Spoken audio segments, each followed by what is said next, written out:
Sempat bimbang kehilangan arah selama mendekam di penjara, Fahmi Siddiq akhirnya mendapatkan hidayah. Ia menemukan kedamaian dalam ajaran agama Islam yang kemudian dipilihnya menjadi pedoman hidup. Ya, informasi ini sekaligus menutup jumpa kita dalam Net 5 pagi ini. Saya Farid Said. Dan saya Rahma Hayuningdiah. Terima kasih. Selamat berlibur.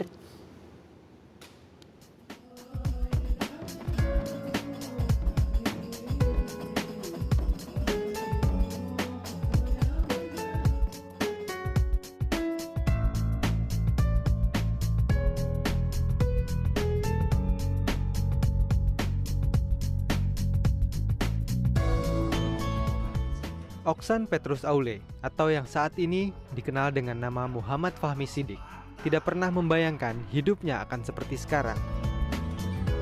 Semua berawal dari musibah yang ia alami belasan tahun lalu. Fahmi dipenjara karena terbukti menggunakan narkoba. Di sini, ia sempat merasa putus asa. Ia jalani hari-hari kelamnya di balik jeruji besi tanpa satupun teman atau saudara. Di tengah kebimbangan hidup, Fahmi kemudian tertarik untuk mempelajari agama Islam. Dan singkat cerita, saya nggak tahu kenapa tiba-tiba saya bilang begini sama namanya teman saya si Iwan ini. Bang Iwan, kalau orang di luar Islam atau orang Kristen itu ingin ikut sholat coba-coba itu boleh nggak? Oh, dibilang katanya Bang Petrus nggak apa-apa. Dia kan panggil nama saya bukan Oksan Petrus. Bang Petrus nggak apa-apa katanya. Cuma Islam itu nggak memaksa. Islam itu pokoknya jangan main-main lah kata kasarnya di Islam. Fahmi belajar sholat dari teman-temannya sesama napi. Ia semakin antusias mengenal Islam selama menjalani masa tahanan.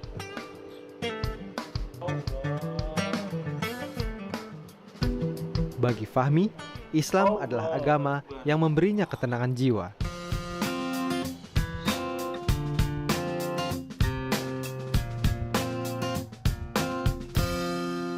Setelah bebas dari tahanan, Fahmi bertemu dengan seorang ustadz di Jakarta.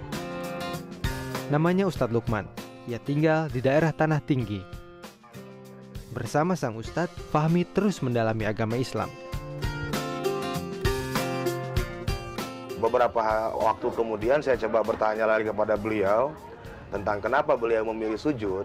Ternyata beliau sendiri punya sejarah, punya pengalaman tersendiri dalam hidupnya itu bahwa dia pernah merasakan betapa nikmatnya sujud di hadapan Tuhan. Dan pada waktu itu pun kemudian kita sampai membahas mengenai sejarah daripada Alkitab, baik Al-Quran ataupun Alkitab. Kita coba bahas bareng-bareng yang alhamdulillah menemui satu titik kesamaan dalam hal ibadah, kemudian dalam hal penghormatan kepada golongan-golongan yang lainnya yang berbeda gitu kan. Hampir setiap malam lah, kita setiap malam bertemu, kita ngobrol apa aja. Kadang-kadang kita punya materi mengenai kondisi kiai itu bagaimana, nanti ulama ini bagaimana, terus sampai akhirnya beliau pun meninggalkan rel itu dan lama nggak kembali gitu.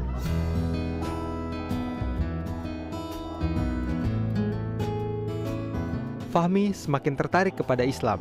Pengetahuannya tentang agama ini kian hari kian bertambah. Hingga akhirnya Fahmi mantap memilih Islam sebagai agama yang akan membawanya pada keselamatan dunia dan akhirat. 12 November 2006, ia mengucapkan 2 kalimat syahadat, dibimbing seorang ustadz di daerah Bekasi, Jawa Barat. Ia lantas mengganti namanya menjadi Muhammad Fahmi Siddiq. Yang tertarik dalam kalimat 2 kata syahadat itu, tidak ada Tuhan selain Allah.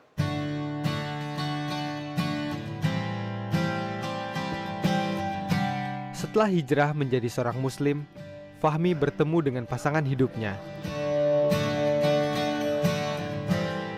Di tengah kebahagiaan yang ia rasakan, Allah sempat menguji keimanannya. Kesulitan datang silih berganti, terutama dalam hal ekonomi. Setelah berkeluarga, Fahmi tidak memiliki penghasilan tetap. Keterpurukan hidup justru membuat Fahmi semakin kuat. Dari istrinya, Fahmi belajar tentang sabar dan ikhlas. Ia juga semakin giat beribadah.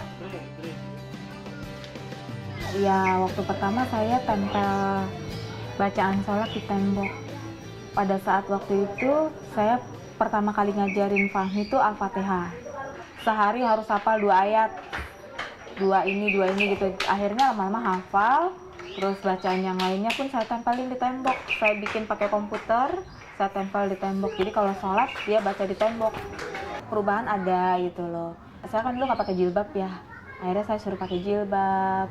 Yang tadinya saya di rumah masih suka pakai celana pendek, Fahmi suka negur, "Ma, tadi saya dengerin ceramah gini katanya nggak boleh gini gitu."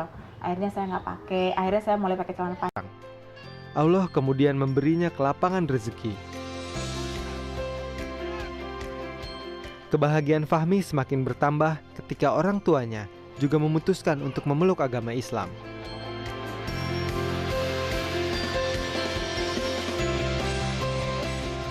Kini, Fahmi dapat berkumpul kembali bersama keluarganya di dalam Islam. Allah telah menuntun Fahmi dari keterpurukan menuju kehidupan yang penuh arti.